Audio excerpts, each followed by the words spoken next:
Gimana? Terus tadi buka itu kitabnya, Pak. Dengan tahlilan. Saya itu sudah baca itu. Saya sudah baca. Jadi semua hukum dalam masalah konteks tahlilan itu. Bang. Lo kalau berhujah, coba Jadi ini dibaca. Dalilnya itu tetap masalah niyahah, masalah sunut to'am. Coba dalilnya saja dibuka. Saya itu sudah paham, Pak. Ini kan mantan ini. Iya, ini kan mantan kiai. Iya, kan? Iya. Coba dibuka dalilnya itu. ke 1 Surabaya tanggal 13. Dalilnya dibuka. 1345 21 Oktober. Kalau baca kayak gitu mah, menyatakan bahwa ini kan bukan bahasan kita. Bid'ah yang hina. Bukan pembahasan kitab. Coba dibuka. Enggak, saya ingin menjelaskan kepada antum, mungkin antum itu menyangka orang tidak tahu namanya tahlilan gitu kan. Iya. Nah, jadi di sini sampai detailnya itu, sampai bacaan-bacaan tahlilannya itu disebutkan. Iya. Tata caranya semuanya disebutkan. Saya itu sudah baca. Jadi itu, Pak. Buku-buku yang seperti itu saya sudah baca. Apa yang menjadi sesuatu yang bersifat aridi daripada hukum tahlilan itu harus dijauhi. Di antaranya adalah ketika wujud tirkah, ada tirkah, ada sesuatu yang bersifat dain. Gini, coba gini. Au min mayitin alaihi dainun, atau mayit yang mempunyai hutang. Hutang itu al-wafa bil ahdi. Kita untuk membayar hutang itu hukumnya wajib. Nah, sehingga wajib itu muqaddamun ala nadbi. Jadi seperti itu. Orang itu enggak tahu tahlilan itu apa gitu. Tadi banyak yang saya tanya, tahlilan itu apa sih? Semuanya bilang doa Ustaz, doa. Kan ada minum, enggak ada. Kenyataannya ada di lapangan. Tapi kan itu masih diperselisihkan, Pak. Ada Ustaz, gini loh, Pak.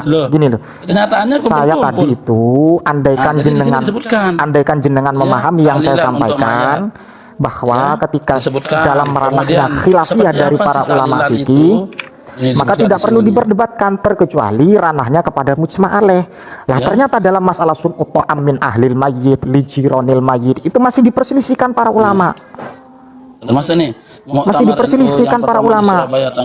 Jadi seperti itu. Kita tidak butuh pembacaan seperti itu. Kita itu mau bicara kitab saja, Pak. Diam dulu biar dibaca. Saya mau bicara kitab saja gitu. Saya mau diam di mana? Saya bicara kok diputus-putus. Jadi seperti itu. Bukan gini. Jadi kalau kita sudah selesai ya. Oh, belum selesai. Anda itu banyak bertanya kepada saya tadi itu tentang masalah ghairu mustahabba itu kok diharamkan. Iya. Mending dibaca kitab saja daripada baca buku seperti itu. Saya gini. Saya tahu Aswaja itu jujur itu kalau dia itu tidak intervensi pemikiran terhadap kitab ulama. Kalau dia itu intervensi pemikiran kepada kitabnya para ulama, maka itu sudah dia ada kebohongan. Ulama yang mana itu? Rumusnya. Kita bicara. Antum tadi ketika antum itu mengartikan dari sini semua itu antum benar. Tapi ketika antum mencoba untuk mengotak-atik lagi yang ini, nah itulah antum salah antum di sana. Saya tidak mengotak-atik, Pak. Saya berikan tasawur ya. Saya berikan tasawur. Ketika Al-Imam An-Nawawi dan Al-Imam Ar-Rafi'i, sebentar ya. Saya tanya pada jenengan, kalau memang Anda ingin spesifik membahas fikih, ketika Imam Nawawi dan Imam Ar-Rafi'i bertentangan, mana yang didahulukan? Ketika Imam Ibnu Hajar dengan Al-Imam Ar-Romli, mana yang didahulukan? Itu kan ranahnya khilafiyah, Pak. Kalau kita ingin spesifik bicara fikih, karena yang dibuka tadi kitab Al-Um, kitab Majmu', kitab I'anah at-Thalibin itu sudah saya baca itu, Pak. Kalau kita berbicara spesifik dengan fikih, kecuali hadis ya. Hadis itu kalau ranah saya. Saya tanya dulu, jawab. Ketika Al-Imam Ibnu Hajar dengan Ar-Romli, An-Nawawi dengan Ar-Rafi'i, dan Qaul Jadid dan Qaul Qadim, itu bagaimana cara Anda itu? Coba bisa dijelaskan sedetail mungkin. Apa dulu? Pembahasannya apa dulu? Ketika ada ikhtilaf, perbedaan antara Imam Nawawi dan Ar-Rafi'i, ini mana yang didahulukan? Dan ketika Al-Imam Ibnu Hajar dengan Imam Ar-Romli, ini mana yang didahulukan? Ketika Qaul Jadid dan Qaul Qadim, ini bagaimana? Kita kan spesifik ya, kita harus disiplin keilmuan. Kita harus disiplin keilmuan, berbicara tentang fikih yang ranahnya kepada madhab Al-Imam Asy-Syafi'i, dan Al-Imam Asy-Syafi'i itu ada penerusnya. Ada istilah mujtahid madhab, mujtahid fatwa, ada yang berstatus nadir pengkaji. Kalau kita spesifik membahas fikih, saya tanya, ketika Ibnu Hajar dan Imam Ar-Romli, mana yang didahulukan? Sekarang tanya antum. Saya bertanya dulu, jawab dulu. Ibnu Hajar dengan Ar-Romli ketika bertentangan, coba dijawab. Baik, saya tanya antum. Jangan tanya, dijawab dulu. Dijawab dulu. Ini kan kita bahas spesifik ya. Saya berikan satu satu penjelasan. Bisa bertanya saja. Loh, saya ditanya mulai dari tadi, sekarang saya bertanya. Coba bertanya. Coba jawab. Saya butuh jawab. Mana yang didahulukan Ibnu Hajar dan Al-Imam Ar-Romli? Coba dijawab. Baik. Ya. Baik.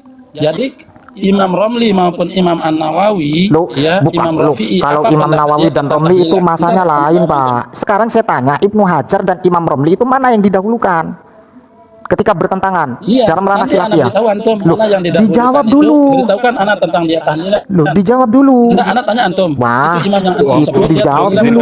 Berbicara Ini sebelum Anda menjawab, jangan bertanya dulu. Kalau kita ingin konsistensi dalam kajian fikih, ketika Ibnu Hajar dengan Al-Romli membahas tentang masalah problematika yang berkaitan dengan fikih, mana yang didahulukan? Bang Wong kan mau tanya saya mana yang harus dan saya kemudian pilih. Imam Rafi'i dan Imam Nawawi. Apa permasalahan yang akan saya pilih itu kok tiba-tiba saya milih Imam Nawawi, Imam Romli, Imam Rafi'i? Dari awal kalau kita ini kan itu jelas ini, misal Imam dari Nawawi awal mohon maaf, mengutip daripada saya dari awal kita itu membahas, mohon maaf, bikin makanan. Saya tidak dijawab malah bertanya. Saya tidak dijawab malah bertanya.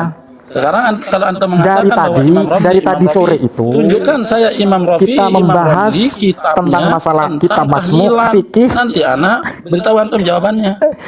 Ini tidak dijawab kok malah bertanya. Saya sudah menjelaskan tadi kitab itu bagaimana. Silakan.